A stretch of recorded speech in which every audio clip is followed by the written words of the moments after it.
ప్రత్యేక హోదా వస్తే నేనేం చేసుకుంటానమ్మా, దాంతో నా నెత్తిన పెట్టుకొని ఊరేగుతానా, నాకేమైనా చేస్తుందా ప్రత్యేక హోదా? ప్రత్యేక హోదా పట్ల చిత్తశుద్ధి ఉన్నది ఒక కాంగ్రెస్ పార్టీకి, అది వాస్తవం. అది చెప్పమనంటే నేను ఒప్పుకుంటా. కానీ ప్రత్యేక హోదా అన్నది అసలు ఊపిరే లేకుండా, దానికి ఊసే లేకుండా మీరు ఎందుకు చేస్తున్నారు? మరి మీరు రాజకీయ ఉనికి కోసము, మీరు సర్వైవ్ కావడం కోసము, మీరు బీజేపీ మెప్పు పొందడం కోసము మీరు ప్రత్యేక హోదాని గోయి తీసి పాతి పెట్టి మళ్ళా మా మీద అంటారా? సిగ్గుండాలి కదా.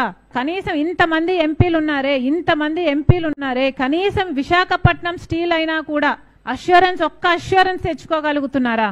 విశాఖపట్నం స్టీల్ ప్రైవేటైజ్ చేయబోము, విశాఖపట్నం స్టీలుని కాపాడుకోగలము అని ఒక్క అష్యూరెన్స్ అయినా ఈ ఎంపీలు తెచ్చుకోలేకపోతున్నారంటే విభజన హామీలు కొత్తవి తెచ్చుకోవడం కథ దేవుడెరుగు. కనీసం ఉన్న ఆస్తులైనా ఆంధ్ర రాష్ట్రానికి సంబంధించి ఇవైనా కాపాడుకోవాల్సిన బాధ్యత మనకు లేదా?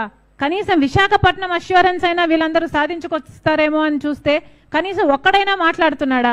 ఇంతమంది పార్లమెంటేరియన్స్ ఉండి కూడా విశాఖపట్నం స్టీల్ కావాలి అని పట్టలేరా? ఆంధ్ర రాష్ట్రానికి చెందిన ఎంపీలందరూ లేచి నిలబడి స్తంభించలేరా? విశాఖపట్నం స్టీల్ మీద మాకు అష్యూరెన్స్ కావాలి, పోలవరం 45 మీటర్స్ లోనే జరగాలి, ఇవన్నీ ఇంత సింపుల్ అయినప్పుడు వీళ్ళు చేయటం లేదు అంటే వాళ్ళ స్వార్థ రాజకీయాల కోసమే చేయటం లేదు కదా.